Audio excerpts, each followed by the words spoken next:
Ontario's Bill 60, officially titled the Fighting Delays Building Faster Act of 2025, has just passed provincial legislature amid heated debate and public outcry. A lot of protesting in a dramatic vote at Queen's Park on November 24th. Premier Doug Ford's government approved this controversial, what is being called an omnibus bill, which I recently learned means a volume containing several novels. Great word, by the way.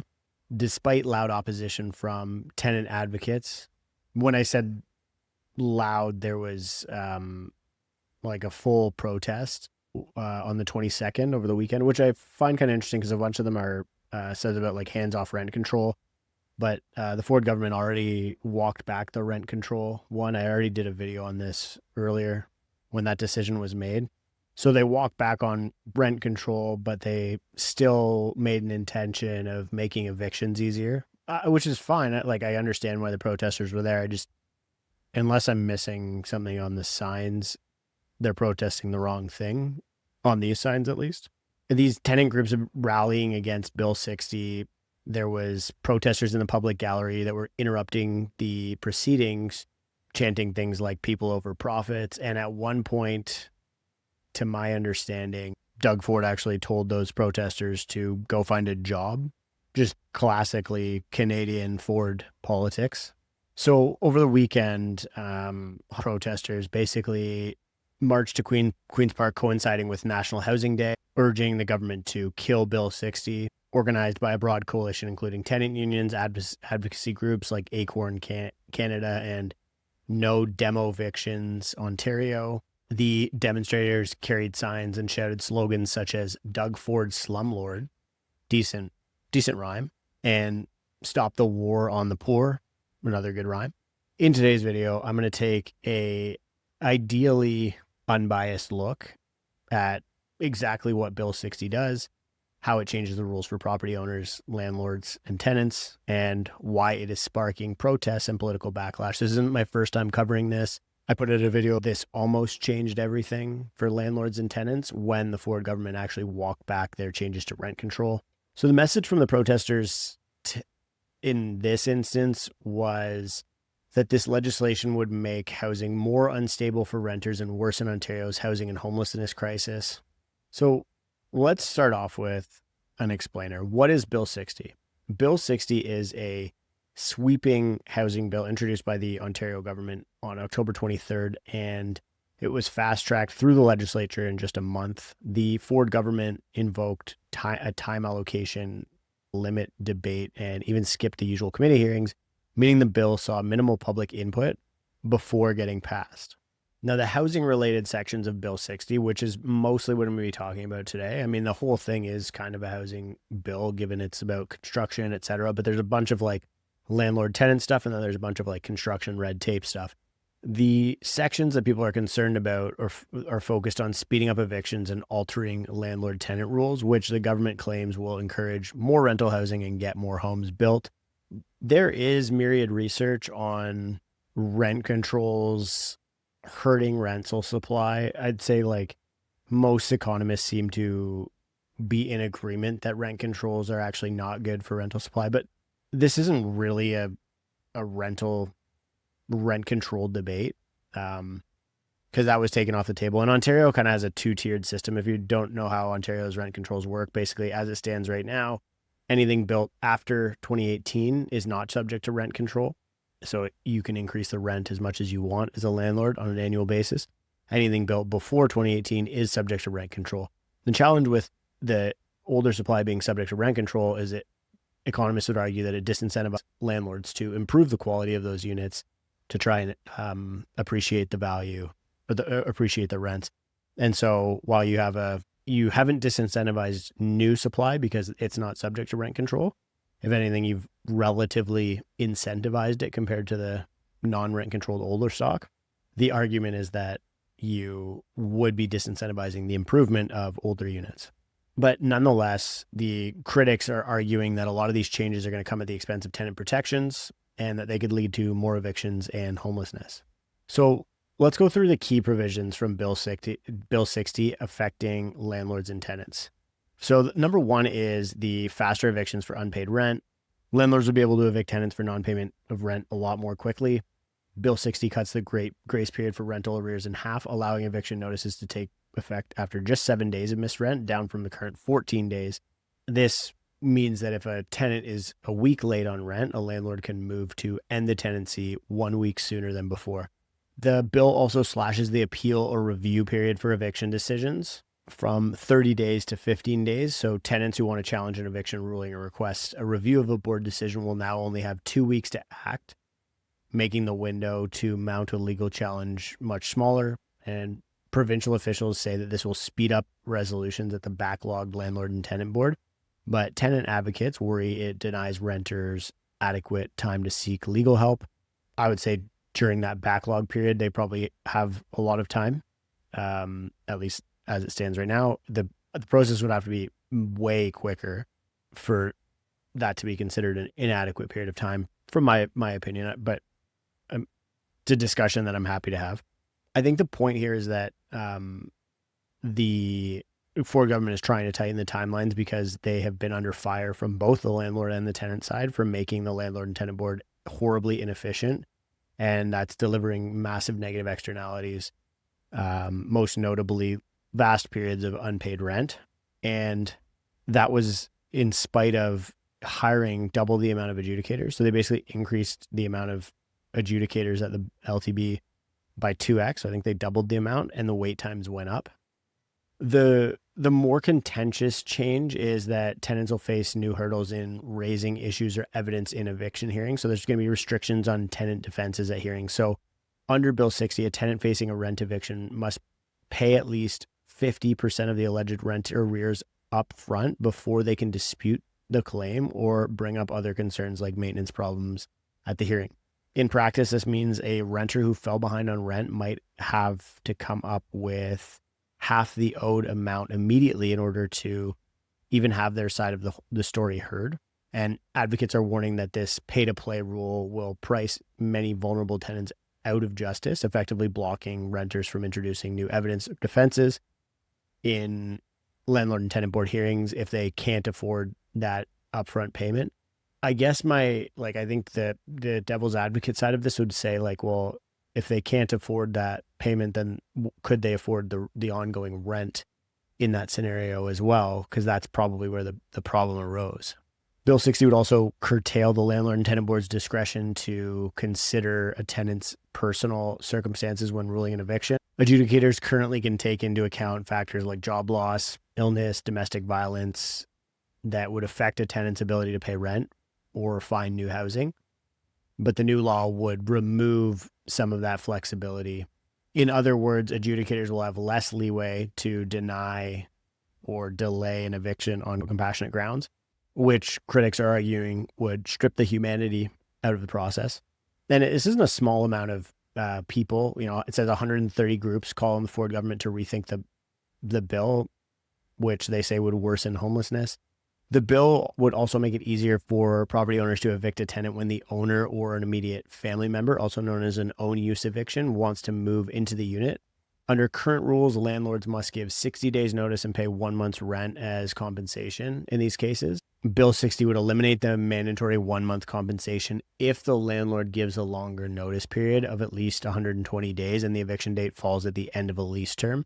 So again, this is basically saying, look, if we give you enough time, does that eliminate our need to compensate you for, basically having to rush out? And I think like the 1 month's rent compensation in the 60 days notice period was really kind of designed to be helpful in offsetting the sort of like last minute risk of a tenant not having first and last month's rent. Like if they get that 1 month's rent, they either get 1 month of rent for free, or they are actually given 1 month's rent, and then because they're given short notice, they could actually use that money to go and use it as their last month's rent deposit on a new unit. I guess the question becomes like, does at 120 days, so doubling the notice period, does that give the person enough time to save up a last month's rent and sort of like offset that so that like from a policy perspective, it would be similar?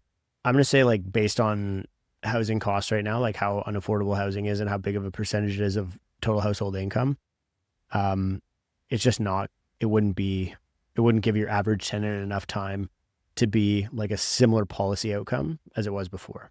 So the change would sort of save money for the owner, but renters losing their homes will no longer receive financial help to relocate as long as that extended notice is given. And tenant advocates worry this could invite more abuse of personal use evictions, which, by the way, as of July 2024, own use evictions were up 85% in Ontario. So it definitely is abused. I mean, unless 2024 was an exceptionally bad year because the housing market was crashing and a bunch of landlords had to move back into the rental properties, it's plausible. But am I so naive as to ignore the fact that there's a bunch of abuse of this system? No. I think it's a little bit of both, right? And the reality is that if someone actually does abuse the own use or personal use eviction, they can be held legally accountable, and the tenant would be entitled to damages. So there's landlords basically claiming they need the unit, and then they'll go re-rent it at a higher price after displacing the tenant. It's not uncommon at all. I've had tenants who have come into my buildings who have their last landlord had done that. The government is obviously countering that requiring 4 months notice is a fair trade-off and still gives the tenants more time to prepare and I guess save their deposit for the next unit. Alongside some of these legal changes, the government or the province has signaled plans to accelerate eviction enforcements by dedicating more resources and hiring court enforcement officers to carry out evictions. The idea is to remove tenants who have eviction orders more swiftly. Landlord groups applaud this, obviously, but opponents argue that the government should invest in preventing evictions through rent support or more adjudicators to resolve disputes rather than simply speeding up the process of kicking people out. If I'm going to say like one thing about the landlord and tenant system in Ontario, it's very, very flawed. It's very, very slow. But I would say like the courts, and I think in our society, we do need to like have faith in the justice system. I think that in many cases, like the results of the landlord and tenant board are relatively fair, and they're not really changing any of the law, like the landlord and tenant act here. They're just changing the timelines, et cetera. And I think everything I've said before this, I mean, I think it's open, most of it's open for debate on whether or not it would be positive or negative. But I think, when an eviction has already been granted by the courts, like the whole thing is done. And yeah, okay, assuming the timelines get way tighter and this whole thing happens in like 2 or 3 months, it might be a little bit too rushed for somebody to be fast tracked evicted from a unit. But at the current timelines, like this is 6-8 months plus, then you're usually waiting another couple of months. So 6 to 8 months while you're in LTB, and waiting another couple of months when it's on the tail end for the sheriff. Another controversial aspect of the proposal is to create a public database of landlord and tenant eviction decision. So landlords could potentially look up prospective tenants to see if they've been evicted in the past. The critics are calling this basically like a blacklist, warning that it could make it even harder for someone who lost a housing case to find a new place to live. I mean, a version of this already exists on like openroom.ca, where you can actually look up what is it, 51,000 past rental court orders. So I mean, I think that this already exists in the private sector, unless I'm missing something and there's some differentiator. So I don't know how much that would change anything other than I guess that it would like be a provincial thing or be like a government thing, which if anything, I mean, it would probably do a worse job than the private sector solution. So like if I was on that side, I would probably actually welcome a public sector iteration of this rather than the more efficient existing private sector solution. In total, Bill 60 contains 13 tenancy-related measures aimed at speeding up access to landlord and tenant board decisions and increasing supply of rental homes, according to the government. Obviously, all aimed at streamlining the eviction process. It does seem to be streamlining the eviction process more in favor of landlords, shortening timelines, limiting tenant agreements, and removing some compensation and appeal rights. The government insists that tenant protections aren't being removed, just modernized. But housing advocates and many local officials strongly disagree, as they tend to, and as is their right. So let's unpack the impact on landlords and property owners. Property owners and landlords generally stand to benefit from the changes in Bill 60. The legislation tilts the rental housing system to make it easier and faster for landlords to regain possession of their units when tenants don't pay or when owners want to move in. For example, 7 days instead of 14 to start your eviction process, less financial loss for landlords waiting on delinquent rent. Quicker appeal deadlines and fewer procedural delays at the LTB would mean landlords can resolve cases and fill vacancies sooner, reducing the time a unit sits empty. Landlord associations have long complained about backlogs and game playing at the tribunals. Bill 60 was designed with many of their requests in mind. And so many industry groups support Bill 60. The Federation of Rental Housing Providers of Ontario, or FRPO, which represents many large landlords, applauds the Ontario government for introducing measures that support timely and effective outcomes at the Landlord and Tenant Board, saying the bill will reduce barriers to purpose-built rental development, as well arguing that these reforms will give landlords more confidence to invest in rental housing, knowing that irresponsible tenants can't drag evictions indefinitely. Their words, not mine. For small-scale landlords, like someone renting out a basement unit or a second property, the government argues Bill 60 creates a fairer playing field. And they said that they want to have small landlords to have the confidence to rent their buildings, suggesting that bad actors are a minority and that the vast majority of landlords will still treat tenants fairly. I do tend to agree with this. I want to err on the side of like seeing the good in the world and thinking that like most landlords and most tenants actually do want to have a fair, just business relationship. But let me know what you think in the comments, if that's right or wrong or naive. By tightening the rules, proponents say only tenants who exploit the system or refuse to pay without cause should be worried, while responsible tenants and good landlords will benefit from a more efficient system. I think that there are challenges, obviously, in cases where like people are marginalized and like they are really close to their limit, right? And if they end up in a bad situation, job loss, some sort of financial catastrophe, injury, whatever, disability, they get pushed into this system, and now like there's really no like support or recourse for them. So I can understand the moral challenge that people struggle with on this. The Ford government also frames Bill 60 as a piece of its broader housing strategy to boost housing supply. And I will say that I think it's important that people pay attention to this part of it, because we have a huge increase of rental supply coming online in Canada. Record completions in condos in Toronto, record purpose-built rental construction across Canada. I've outlined this a handful of times on the channel, and it's resulted in rents falling. I posted this chart earlier, like rents in Ontario are the lowest that they've been in at least 2 years. The idea is that making the eviction process more landlord friendly is intended to attract investment in new rentals, under the theory that if developers and property owners aren't scared off by onerous tenant protections, they'll build and offer more rental units. Supply creates competition. Competition creates lower rents. Minister Foch argued this in the legislature, insisting that not one protection is being altered by this bill. As it stands, we are seeing supply creating more affordability on rental. In other words, the government believes empowering landlords will directly help tenants by expanding the rental market and driving rents down through competition. It's basic supply and demand. It seems to be working so far. My expectation would be that it will continue to, unless we see a huge resurrection of demand, which doesn't seem like it's going to be on the horizon.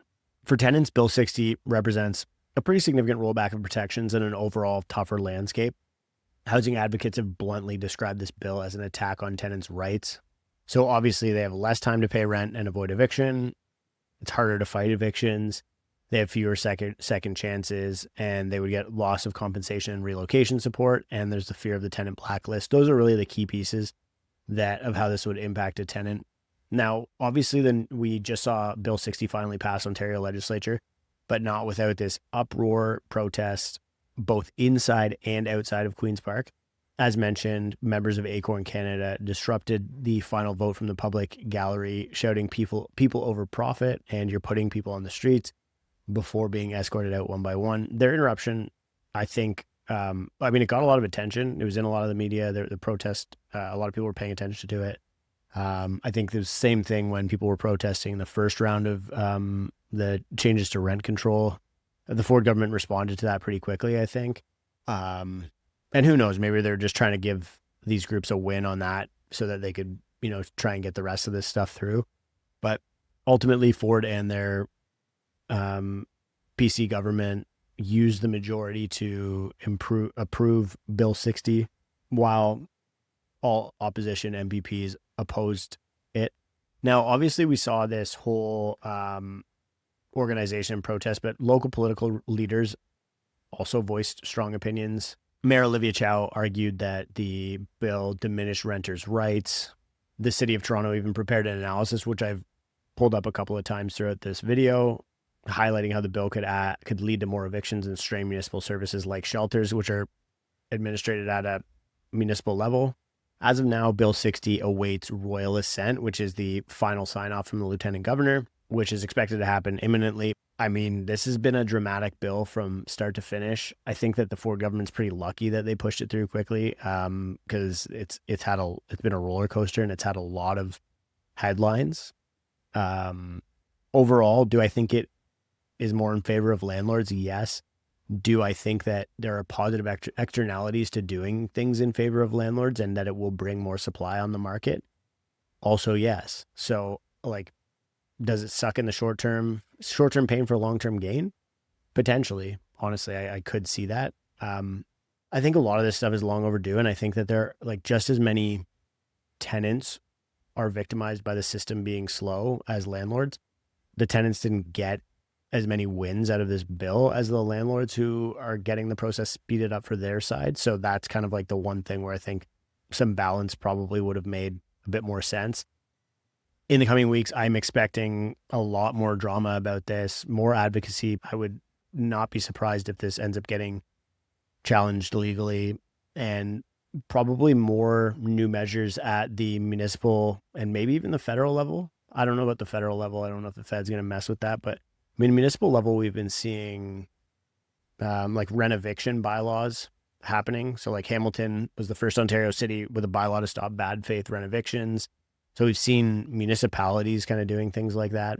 And I think that that's probably going to be a continued theme, as, I've observed this a bunch on the channel, that we're progressing towards a renter's economy. And so one of the things that I think is the most interesting about that, and I think Olivia Chow is a really good example, is as we get towards a renter's economy, the politicians used to be able to rely on dividing the populace into different groups, right? And before, you had this massive group of homeowners that you could tailor policy to and use that as a way to win elections. But you don't have that anymore. Toronto is pretty much divided. If anything, I think statistically there's more tenants than owners in the city of Toronto.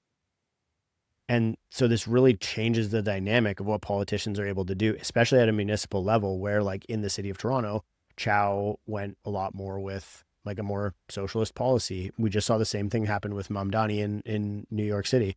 And so you're starting to see a bit of a rise of a more, I guess it would be a type of populism, but a type of populism that favors more of the tenant class than the landlord asset holding homeowner class. And I think as somebody who spends literally all of my time researching housing, and especially renting versus ownership, and I've presented so much data on this over my time on the channel, but the shift that we're seeing in Canada towards what I call a European housing model, where we're going to have, tons of rental housing. The majority of occupants of housing in urban areas will be tenants. A lot of that housing stock will be owned by large institutions, low homeownership rates, falling homeownership rates. I really think you're seeing this huge shift in the way politics is done or will be done over the next little bit in Canada. And I think that is the most interesting outcome of this whole thing. I mentioned this when Ford walked back the rent control side of things, and I think it's just continuing. And the fact that this is getting so much attention and so much protest and is basically right in the limelight tells me that this conversation is just getting started. Let me know what you think in the comments. Thank you so much for taking the time to watch this video. I appreciate it. I'll see you again as soon as I can.